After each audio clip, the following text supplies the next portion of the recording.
Oh, magandang gabi po. It's 5:53 na po ng gabi dito sa Pilipinas at umaga naman, tanghali, gabi rin o madaling araw sa ating mga OFW sa iba't ibang bahagi ng mundo. Ako po naman si Ricky Rivera.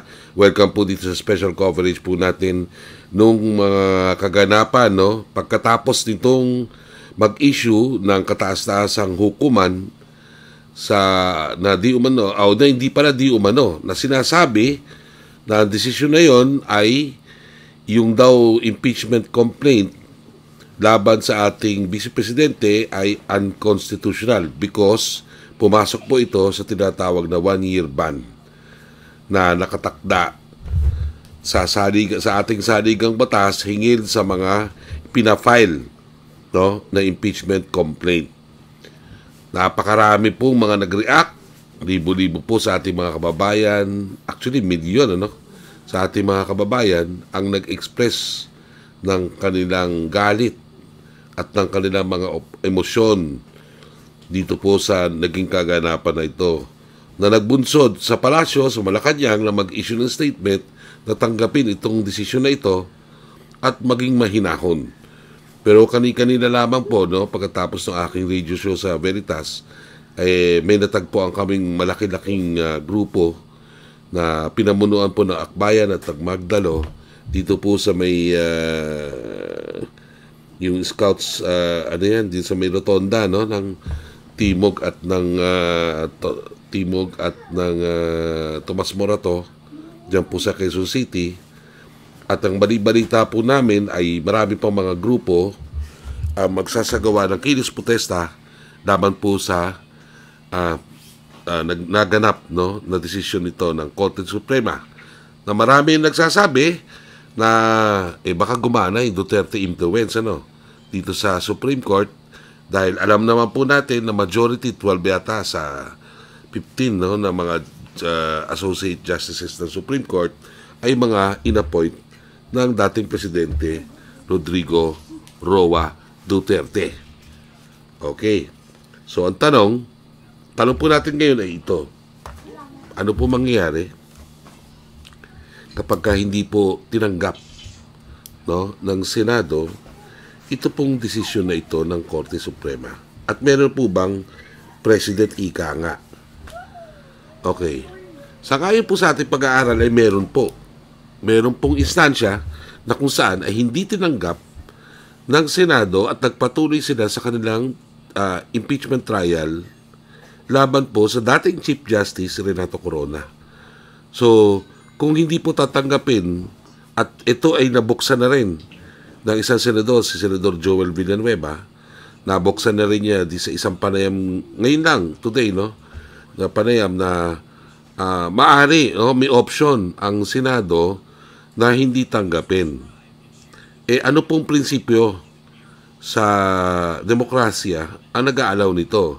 Ito po ang prinsipyo ng independensya ng bawat bahagi o branch ng isang democratic state. Matatandaan niyo na po na ang hudikatura ay isang branch, ang executive ay isang branch, at ang legislatura ay isang branch din. So pare-pareho sila may independence. Ibig sabihin, pero meron silang tinatawag din na prinsipyo ng check and balance. Yung check and balance na po yan, papaliwanag ko sa inyo, ay ito, no? Kaya isinasagawa yan para at least maging level yung playing field, ika nga, no? Kumbaga, ang Senado at ang Kongreso bilang bahagi ng legislatura, nakanila po yung tinatawag na power of the purse. At sila po ang gumagawa ng mga batas, sila po ang nag-a-approve ng budget ng buong pamamalahan, no, bilang kanilang power. Yung executive naman po, kung anong mga batas na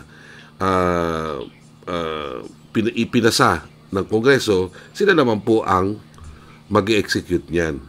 At while executing it, itong mga batas na ito, may mga pagkakataon na baka nagkaroon ng abuso o abuse of discretion, ika nga, mga korte naman ho o Supreme Court, kung constitutional ang issue, ang Supreme Court naman ho ang nagre-resolve niyan.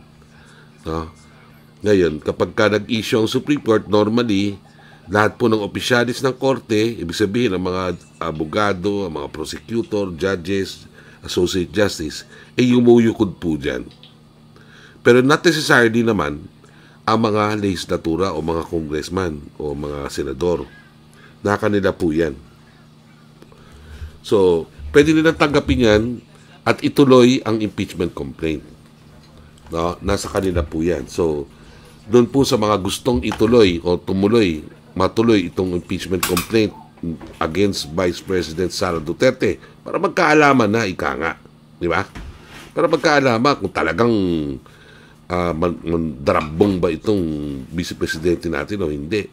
Sa totoo lang ho, marami ho talagang tao, more than 80% no, sa ayon sa surveys, ang talagang gustong makita, malaman kung ito bang ating pangalawang Pangulo ay nag-mishandle ng kanyang intelligence funds na napaka-substantial, mahigit 600 million yata yun na pesos no, na ibigay na kung kani-kanino.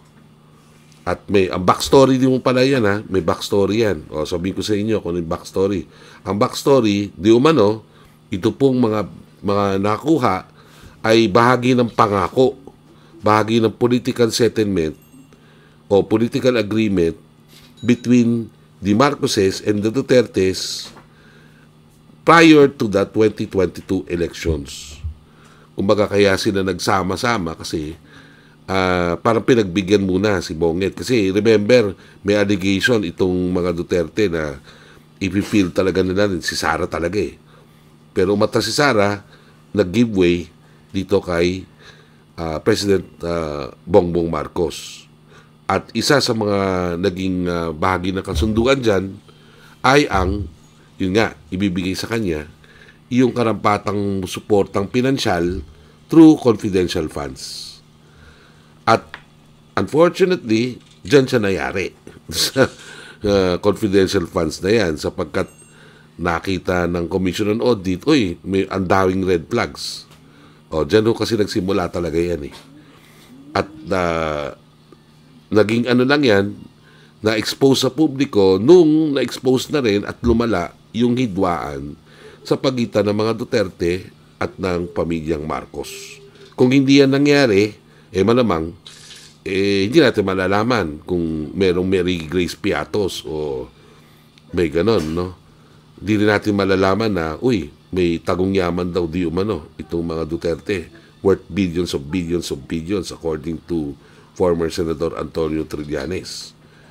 At syempre, dahil sa mga pressure na kanyang tinanggap, malamang sa hindi nag-emotional breakdown itong si Vice President Sara Duterte. At malamang sa hindi siya nabuko na meron siyang tao na kinausap para di umano patayin itong Pangulong Ferdinand Bongbong Marcos, First Lady Lisa Araneta Marcos at yung kanilang pinsan na si Speaker Martin Romualdez na sinisisi ni Sara na siyang naging dahilan kung bakit siya ay may ganong nasa sitwasyong gipit ngayon. So, yun talaga nangyari dyan mga kababayan Ngayon, nasa Senado daw. Kaya ako, nananawagan ako sa mga grupo na ipamuka dito sa ating Senate President Francis Chis Escudero na may independensya ang Senado. Pwede nilang i-transform ang kanilang mga sarili bilang impeachment court. Dahil kung hindi, marami ako nababalitaan, tanda ito kapag ka hindi yan ay may breakdown talaga sa systems natin, no? May weakening of institutions ika nga na nangyayari. Sapagkat ano ang basihan ng assessment ng karamihan sa mga tao ngayon na sinasabi nilang weakened na yung mga institutions natin? Number one, hindi po nasusunod yung mga batayang mga prinsipyo, batayang mga democratic ideas na naka-enshrine sa ating konstitusyon na gusto ng mga tao na masunod. Ikalawa, ang feeling ng mga tao ngayon ay parang katulad nung panahon ng dating Pangulong Joseph Estrada na ipagkait sa kanila yung envelope. Tatandaan nyo yun? Yung nagkaiyakan pa, naalala ko si Loren Legarda, umiiyak. Tapos si Chief Justice Davite, no? At sino pa ba yung umiyak nun? May isa pa eh. Na umiyak, no? Dahil parang nagkaroon ng maniobra sa loob ng Senado para hindi nga mabuksan itong envelope na ito. Which, nung nabasa eventually, wala naman pala laman. Ibig sabihin, hindi naman substantive pala yung laman. Pero wala na. After the fact na nangyari, kumilos na ang sambayanan, kumilos ang militar, at sila at yung mga nandoon ang nagdesisyon na talagang palitan ang administrasyon. Pero factually, si ERAP naman po talaga ang nagtanggal sa sarili niya sa pamamagitan ng tinatawag na resignation or tinawag nga ng Supreme Court na constructive resignation.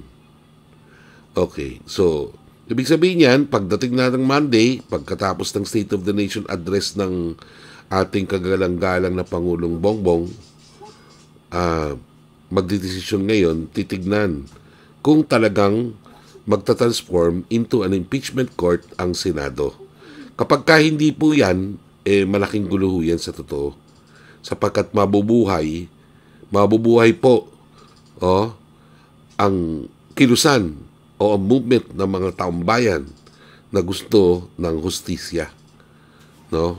Gusto na malaman kung talagang nandarambong itong o nagnakaw itong Vice Presidente o kanya mga tauhan niya sa Department of Education o kanya yung siya pa ay DepEd Secretary o dun sa mismong opisina niya sa Vice Presidente.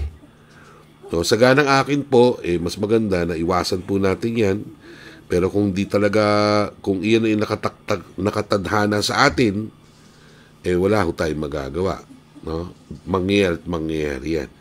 Sapagkat sa tingin ng mga tao, deserve nila. No? Deserve nila na papanagutin o tignan yung accountability ng mga public officials, lalo na yung duly constituted constitutional officers.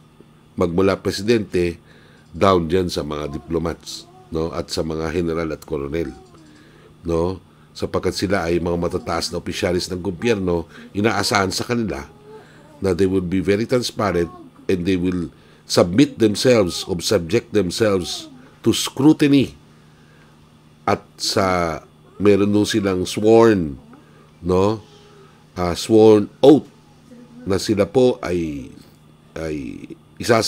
magpapasailalim o magpapasakop, no, sa accountability provisions ng ating 1987 Constitution, no?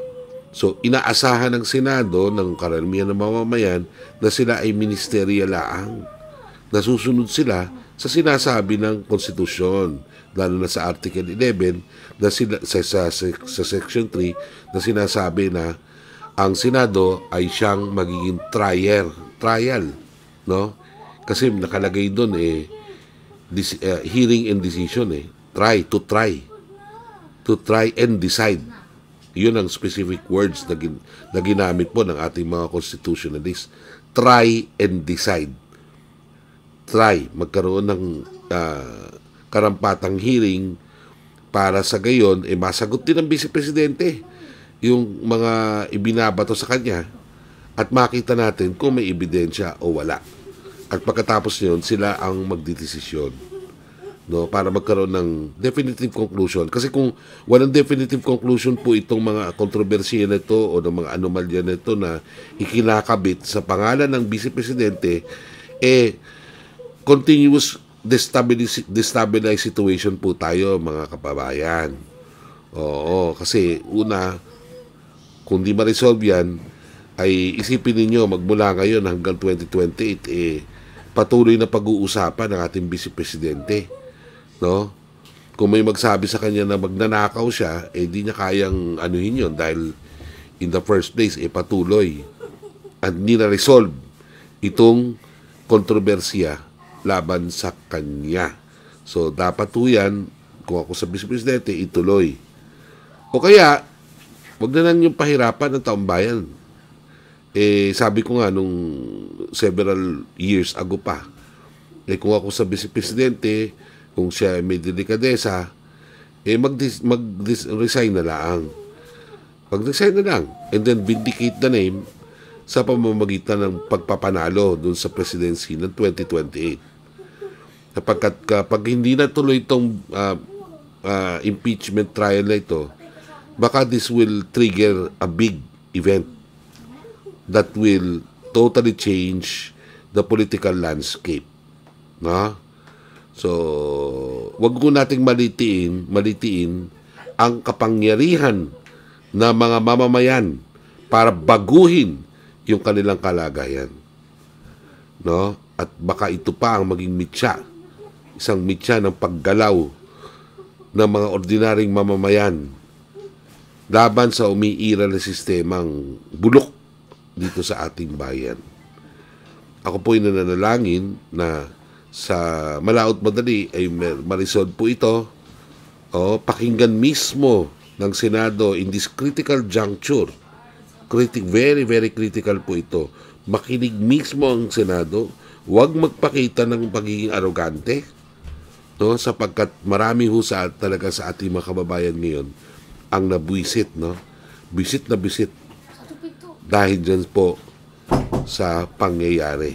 Bagamat, ulitin ko ulit, bagamat sinabi ng Supreme Court na hindi nila inaabsuelto si Sara Duterte, parang ang naganap po ay isang malaking trahedya, to say the least, no? Isang trahedya dahil ang piling ng mga mamamayan ay napagkaitan sila ng pagkakataon, no, na tignan kung guilty or not guilty itong ating vice presidente. At kung ako naman din kay Vice President Sara Duterte, magpapakababae ako, no, at wag niyang gawin yung ginawa ng kapatid niya na pisot. Ano ba yung pisot? Kayo na hanapin nyo na lang kung ano ibig sabihin nun. Sino ba namang hindi magtatawag sa kanya ng pisot? Nung nagyaya ng suntukan dito kay General Torre, nung kinalagan ni Torre, inaccept yung challenge, ano nangyari? Nag-ano na kung ano-ano mga kalokohang desisyon, at eventually lumipad ng Singapore. Okay? So, di ko lang alam kung ano pa pwede. Pero definitely, pisot yan para sa akin. Di yan pwedeng gamitin o akusahang bading, bakla, o kaya bayot. You know why? Dahil this is kung pagka sinabi niya, i-describe mo siyang ganyan, disservice po yan sa LGBT community dahil hindi naman bading yang si Baste. Siya po ay pisot. Ulitin ko pa, pisot ka. At kahiya-hiya ka. Hindi ka totoong waray. Totoong wala ka. Nega ka. No? Ayoko sabihin bading ka kasi ang mga bading, lumalaban yun. No? Kumakasa yun dun sa mga nakakaawa sa kanila o dun sa mga nag-aadig-lahi, no? Nung kanilang mga reputasyon, ikaw, no? Ikaw ang nag-initiate, tapos ikaw ang uurong. Unang-unang umurong. Wala yan. Saan yung mga tattoo mo, hinayupak ka. Anyway, balik ko tayo sa Vice Presidente. Kung sa Vice Presidente, kung nagkasala, humingi ng kapatawaran sa taong bayan at magbitiw sa kanyang tungkulin. Yan po ang magagawa ho natin pinakatama niyang gawin para maiwasan itong posibleng gulo o posibleng bulkan, no, na unti-unting nag-aamas ang magma sa nagsishimmer po ang ground. Nag-aano po siya, umiinit yung ground. So, tignan natin, pag nagdesisyon ang Senate na ituloy, pinakamaganda. Kung di naman nila ituloy, malinaw po sa ating mga mamamayan na mayroong paghina ng mga batayang institusyon, no, dito sa ating bansa. Mahinang executive department, mahinang Supreme Court at mahinang legislative branch. Yun po yung nasa sa utak ngayon ng karamihan. No? Kaklaruin ko ginagalang ko po ang desisyon ng Korte Suprema at ginagalang ko rin at nire-recognize ang independensya ng bawat sangay ng pamahalaan, no? At galangan po yan no? Pero dati talagang nilabag na rin yan ng Senado o ng Kongreso noong sinabi nila na walang saysay yung tinatawag na SRO TRO pala, Temporary Restraining Order, na ipinanalangin ng pamilya Corona noon sa harap ng mga hudikatura para mag-issue sila ng TRO. At nag-issue naman sila, pero noong mga panahon na yun ay hindi po ginalang o hindi po hindi po how would I put it? Hindi po kinonsider na legal ng mga miyembro ng Senado at that time yung TRO ng Supreme Court, no? So may pag-asa pa kapag talagang wala yan, alam nyo na tayo po hindi nagkulang. Hindi tayo nagkulang sa pagpapaalala sa kinaukulan ngayon. Alalahanin nyo po, anything is possible. Sa totoo lang.